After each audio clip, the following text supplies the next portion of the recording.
Hello, hello, Gemini. Hope you're doing wonderful. Welcome to the Sapphire Spider Oracle channel. If it's your first time checking it out, thanks for being here. And of course, if you're a returning listener, thanks for coming back.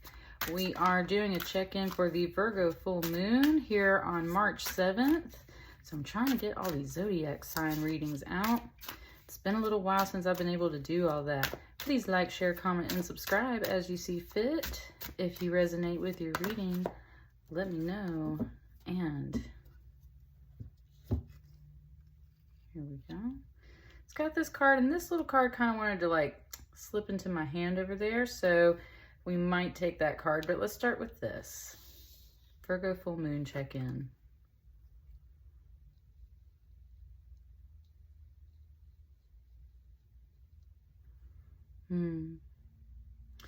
It really gave me Oliver Twist vibes right off the bat with this card.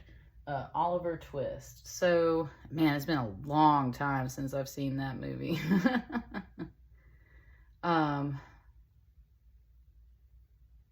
Believe it's very much the, please sir, may I have some more? That kind of thing, right? And he's like getting, he's like asking for more food in the orphanage and everything. And I can't remember what happens after he gets out of that, right? But it's like a boy for sale, and he finally gets out of that environment, right?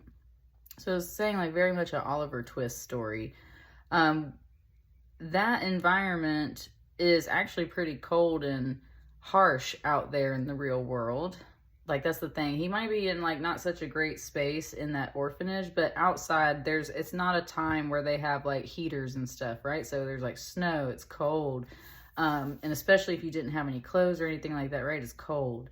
So it's just implying this kind of cold, somber, lonely, sad energy.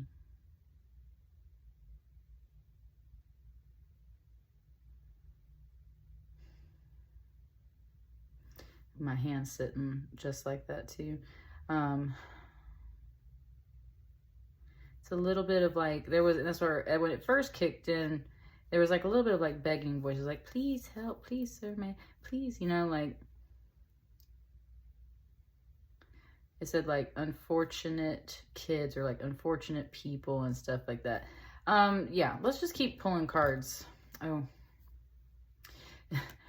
when I was like debating just now if I should take this card, it said, what's this? So what is this that wanted to kind of slip off the top of the deck? See? And it wants to lay on top of this because, Gemini, you're trying to express something about your energy, or this is someone coming to you expressing their energy, right? This doesn't have to be you, especially if you're not resonating with this, then this is someone else coming to you. They're out in the cold and they're kind of seeking that help. That's that kind of beggar energy, begging energy, Oliver Twist, orphan boy energy coming off of this card. Ten of Wands is just something that was like saying for shame. Like there's a head being hung here for shame. It's not always on this card. A Ten of Wands is about some heavy responsibility though. Like so much baggage, so much heavy responsibility to carry that it very much can feel like, look how this body is drawn, right? It's very angular, kind of starved in a way. And that's why you get kind of bony. So it's like the Ten of Wands demonstrating how heavy this load has been. It's been stressful on the mind and body, been very stressful on the mind and body, and therefore it's a heavy load to carry.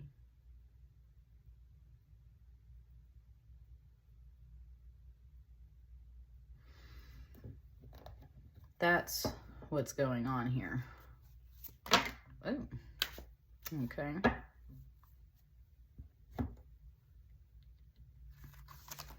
You got 5 cards. 1, 2, 3, 4. Bump this down. I think this will go here in the middle, more specifically in a moment.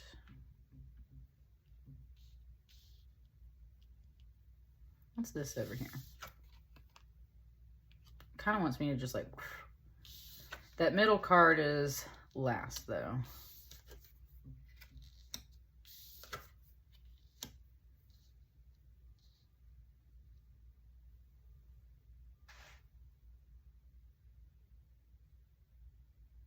We got a Four of Pentacles, a Knave of Pentacles, an Eight of Cups, and a Queen of Wands. It just gave it to me like a math problem. It said, how are these things related? Right? It was kind of like, how can you balance the equation type deal?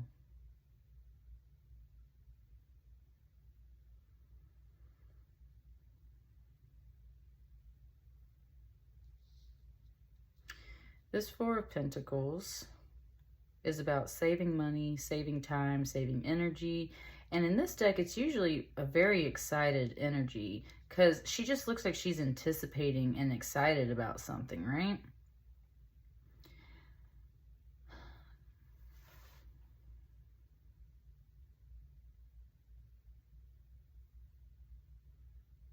You're very much waiting on some kind of opportunity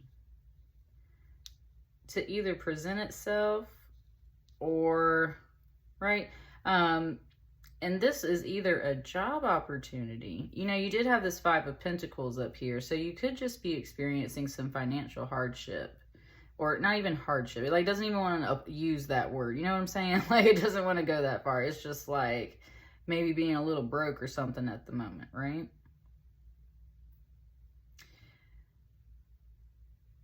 You're waiting on some kind of opportunity. I would say definitely for some financial news or some kind of job opportunity, something like that to come through and really start to open up this energy, I feel like. Because in the middle, we just have this big, ooh, look at that. It just like hit that. It corrected and straightened that tower right there. We've got this right here. I say tower. I like to say point these days. It corrected that point, right? I like this tension right here. It's like we're waiting on this to open up. And this waiting energy is very much like being echoed, but in an emotional way too. It's like there's the upside and the downside is kind of what it's presenting to me. The upside and the downside. The upside is this could be a really exciting change, a really exciting thing when it comes through. This is like just taking more of a step back to pause and like reflect on things, like not get so excited, not get too unbalanced, right? And that's where it's kind of pausing and it's like, is this opportunity really what I want? Is this what I really want to do? It feels very much like you're trying to keep a level head about everything, right?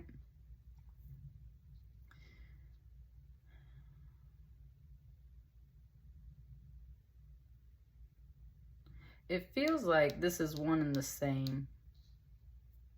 And so where it's like you're waiting on an opportunity, it's like, so is this energy over here. So this is either two people,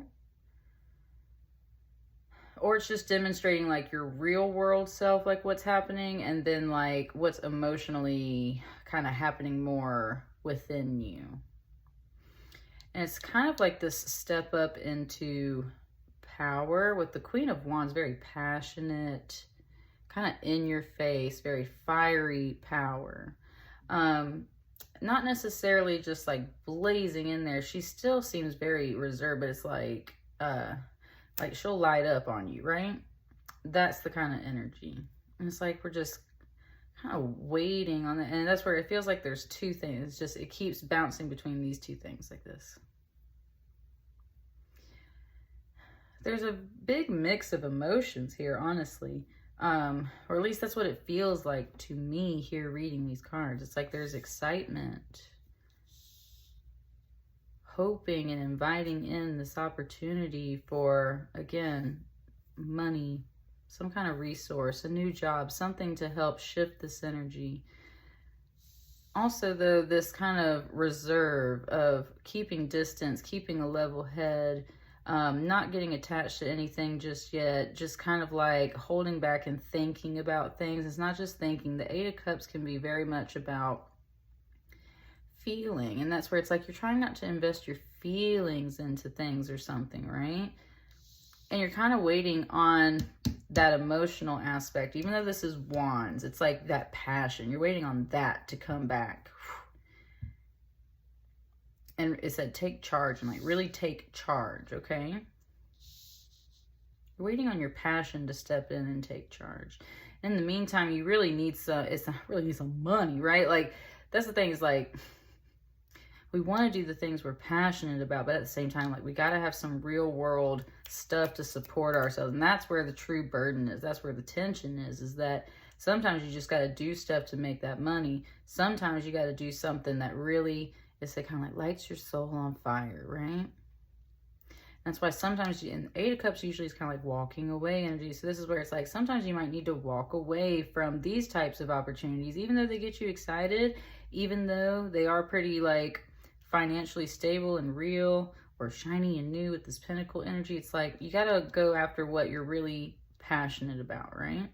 That's always that Queen of Wands energy. What's this card right here? Oh, Nine of Cups. You get what you wish for. It's also about being very grateful for the things that you have, counting those cups, right? It's about being grateful and satisfied and happy overall with the plan. But that's where, and like, this card is on top because you're meant to elevate that energy of gratefulness. Because that's how you attract the energy of your wishes to come true. Look at all this red. It's very much tying up to the hair and this whole idea of the wands and the passion and the fire, right? You get what you wish for. This heavy burden back here is part of just this part of the path you're on right now. You're figuring out what you truly need. Sometimes we have to do the things we have to do. And that's where I feel like the Pentacles, it's more like time and like rules and like, that's what I mean. Real world logical things is what I'm really getting over here. Is like, sometimes you just got to do the things you have to do. And then there's those things, those passion projects, those things that make you really happy, but you're trying to keep a level head about those things because you know that sometimes passions kind of like burn out a little bit, right? So we got to keep it real. Got to keep it down to earth. However, you get what you wish for. And that's why you need to look up and above and beyond at all these opportunities because there's beautiful things there. You're very full of potential and lots of opportunities. And when I did that, my solar plexus kind of fluttered right there. Like, you're so full of those opportunities. It's very much like you can grant those wishes for yourself just by aligning your mindset and your emotions to them and saying, yes, I can have those passion things in my life. I can do this, like, right? Like, I can do this. I will find a way to get the money to me. If I have to save and budget for it, if I have to take on a job, or I'm waiting on this job, I know this opportunity will come to me. And it all just kind of comes into the middle here. And that's where this stress right here, it's almost like you could take these cards and slide it underneath like that to kind of like hide that. But this is stress back here, y'all. Okay? This is stress back here. And that is one thing I sense in your reading is like, don't just bury this stress. Don't go hiding it because it looks like a much happier reading without it. The truth is, though, you've got a lot of mental and kind of like financial or just real world stress that you're carrying around. It is kind of meeting here at this little intersection because it needed to maybe be released here at this full moon. Like, you got to let some of this off, right? Overall, you need to stay conscious and focused on the positive things. It's not about burying the stress. It's about overcoming the stress. It's about following your passions, but yes, being grounded and real and taking steps to get there. So like a little goes a long way, right? One step at a time. A little goes a long way in that respect. You can always get to this point. For now, if you're hitting right here, well, that's still some wish fulfillment. At least let's get rid of this stress. I think that's a major wish fulfillment right now is let's get rid of this stress. Kind of like, let's take one cup away. Maybe it's just too many cups, right? Take some of the stress off. You will get there. It's kind of like you are here. So take some of that stress off, Gemini, at this full moon. You're working on it. You're doing a great job. All of these things will come to you. And that's what I got for you today. Let me know how that resonates. I'll see you guys on the next batch of readings. Much love. Thank you.